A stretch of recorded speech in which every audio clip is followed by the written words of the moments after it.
Hello दोस्तों, आप सभी का स्वागत मेरे चैनल ग्रीन गार्डनिंग लखनऊ में। और आज हम बहुत सीरियस मुद्दे पे बात करने वाले हैं दोस्तों।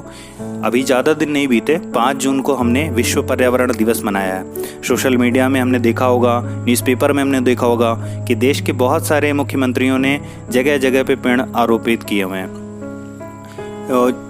और जहाँ की ये बात आ रही है मध्य प्रदेश की, वहाँ शिवराज सिंह चौहान के बारे में न्यूज़ निकली थी, मैंने पेपर में ही पढ़ा था कि वो प्रतिदिन रोज एक पौधा रोपित करते हैं, यानी साल भर में 365 पौधे वो रोपित करते हैं। और उन्हीं के द्वारा इतना गलत निर्णय लिया गया है जिसकी हम घोर निंदा करते हैं। और हम जितने भी गार्डनिंग चैनल वाले हैं, जितने भी प्रकृति प्रेमी हैं, हम उन सबकी जिम्मेदारी बनती है कि उनके इस निर्णय को हम वापस कराएं। इसके लिए जो हो सकता है, चाहे सड़क पे क्यों न उतरना पड़े, हम उतरें। बात मैं कर रहा हूँ छतरपुर जिले की।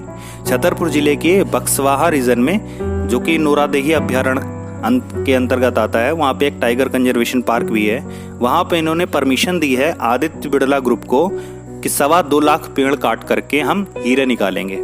उन हीरों का मूल्य भी बताया गया है कि 3.42 करोड़ कैरेट के ये हीरे हैं जिनको वहाँ से निकाला जाना है। अब प्रश्न हमारा ये उठता है कि क्या हीरे इतने इम्पोर्टेंट हैं कि हम ऑक्सीजन को भुला दें, उस ऑक्सीजन को भुला दें जिसकी वजह से इतने लोगों को हमने खो दिया है कोरोना काल में। दूसरा प्रश्न उठता है कि हम इतने पेड़ों को काट देंगे, उसके बाद क्या वहाँ के वातावरण में कोई परिवर्तन नहीं होगा? क्या वहाँ ऑक्सीजन की कमी नहीं होगी? वहाँ मॉइस्चर कम नहीं होगा? क्या वहाँ बारिश कम नहीं होगी? छतरपुर जिला एक ऐसा जिला है जहाँ पे ऑलरेडी पानी की कमी है, भूमिगत जल की कमी है, और जब हम इतने पेड़ों को काटेंगे तो वहाँ भूमिगत जल का क्या होगा? दूसरी बात उठती है जैव विविधता की। 2.15 लाख पेड़ आप काट तो डालेंगे, उसके बाद वहाँ के जीव कहाँ जाएंगे? वहाँ के बर्ड्स, वहाँ के पक्षी और अन्य जीवों का ठिकाना कहाँ बनेगा? डीएफओ से जब इन्हीं प्रश्नों को किया गया तो डीएफओ ने कहा कि यार इससे कोई फर्क नहीं पड़ता, यहाँ कोई ऐसे जीव नहीं है, और उन्होंने बहुत हल्के फुल्के अंदाज में इन प्रश्नों को टाल दिया। अब जिम्मेदारी दोस्तों हम लोगों पे है कि हम किस तरह से इस बात का प्रतिकार करते हैं कि हम इनके इस डिसीजन को वापस कराएं। ये सरासर गलत हो रहा है, प्रकृति के साथ ज्यादती हो रही है, और इस तरीके के अगर निर्णय लिए गए हर प्रदेश में तो बहुत जल्द हम अपनी जैव विविधता को खो देंगे, प्रकृति से हम हाथ धो बैठेंगे।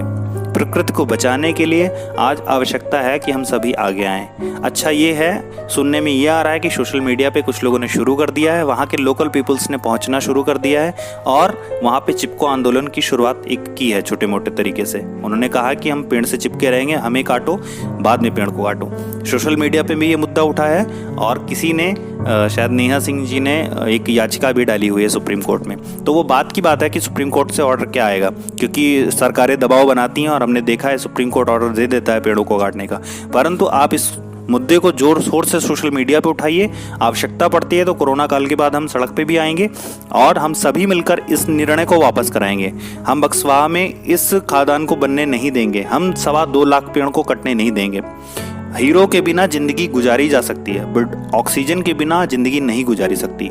इन 2.25 लाख पेड़ों को काट करके आप प्रकृति के साथ अच्छा नहीं कर रहे हैं, ये प्रकृति के साथ सरासर अन्याय हो रहा है, और इस अन्याय के खिलाफ हम सभी को एकजुट होना पड़ेगा।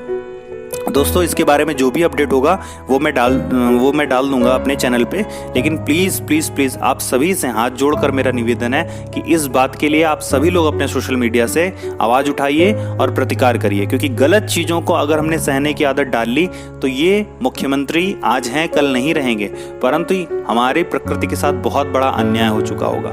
सरकारें आएंगी और जाएंगी, लेकिन प्रकृति रहनी चाहिए, प्रकृति का संरक्षण होना चाहिए। हीरो के बिना हमारी जिंदगी चल सकती है, लेकिन हम ऑक्सीजन के बिना जीवित नहीं रह सकते।